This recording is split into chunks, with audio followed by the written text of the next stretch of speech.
Over the last 30 years, we've realised just how easy it is to overfish, to take a population of fish down to near extinction.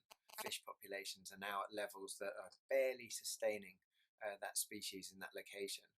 So in some ways we've hit rock bottom. At the same time, the science has now improved to the point that we really understand what's happened.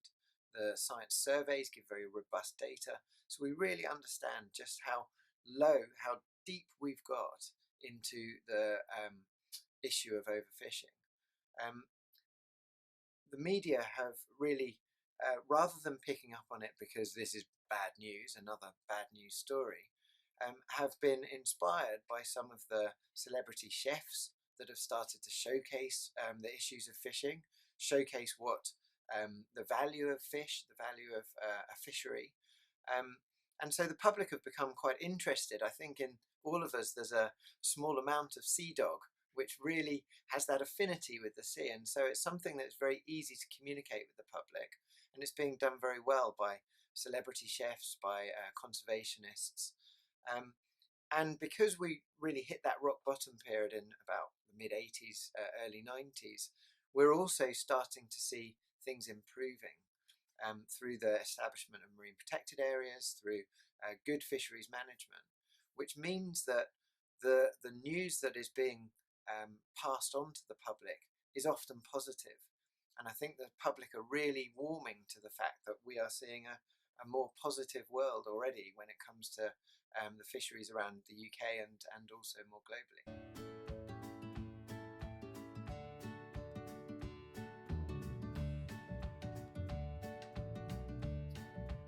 So that certainly is a solution. I've given public talks where the vegan society turn up and said, look, the real problem is that we're catching and eating these fish.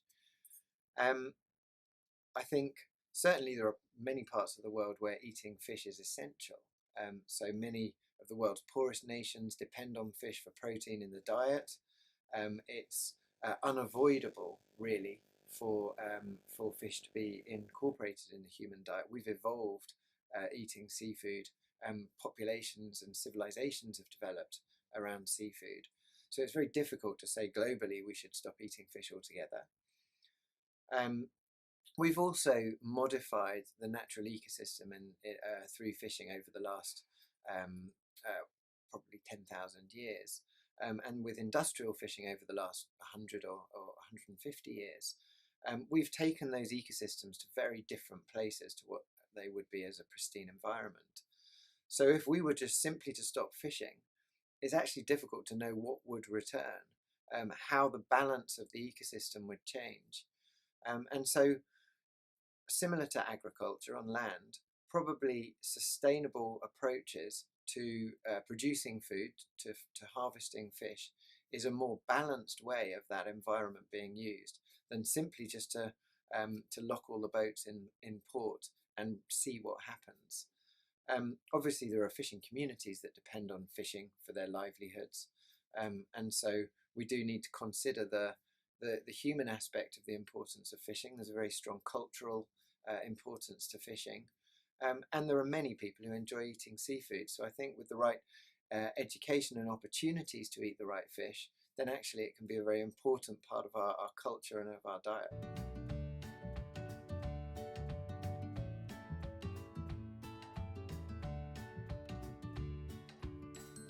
I guess my message is that there is hope. The future is fishy. There are signs that fisheries are recovering. The interaction that you now have between the fishing industry, the scientists, the politicians, the policymakers, the conservation agencies is stronger than it's ever been. And the general air within the room when these people get together is one of positivity. So I think it is something that is worth fighting for. The fight is being fought by all of the different sectors together for the first time. And with that approach, then we should see sustainable, productive, lucrative fisheries in the future.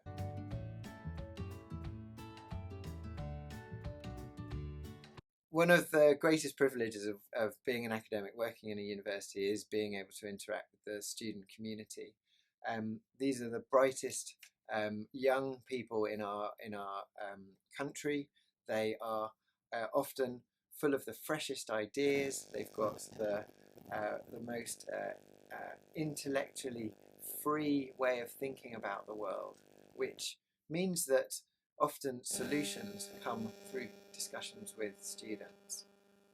We know that many of our students will go and work in the important sectors around fishing. So, be it as scientists, as academics, as policymakers working in government, as politicians. So, within the university, we have the really key players for 20 years' time who will be managing and hopefully governing our fisheries in a positive way. So, the student body in the future is key. In the present, um, they are dynamic. They're full of energy. They're full of ambition, and so given a cause, we'll really think very creatively and make big things happen. Make them happen quickly.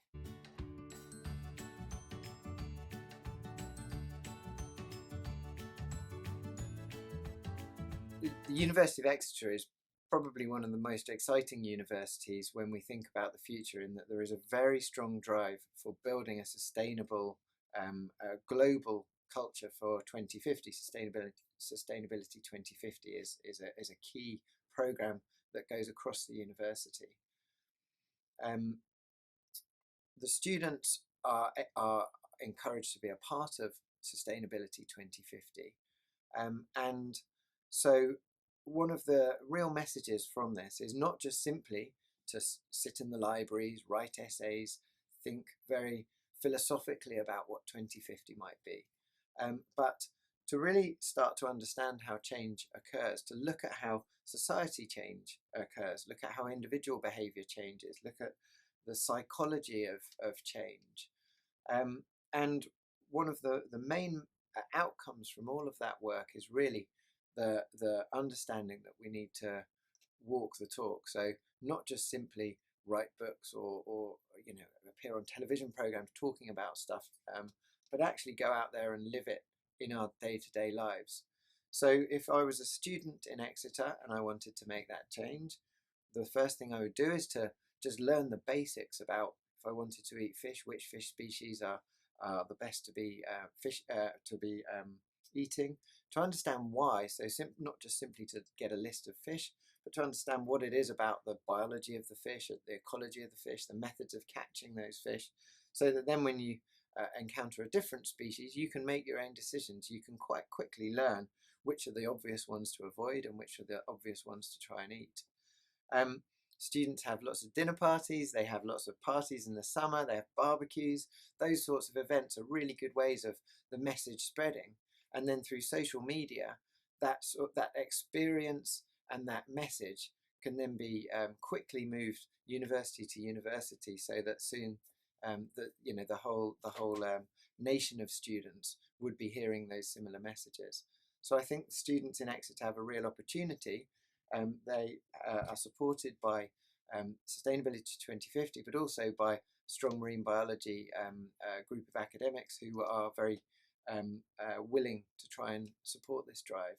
And if Exeter can be the flagship university that gets this going, my guess is that it would soon start to pass from university to university.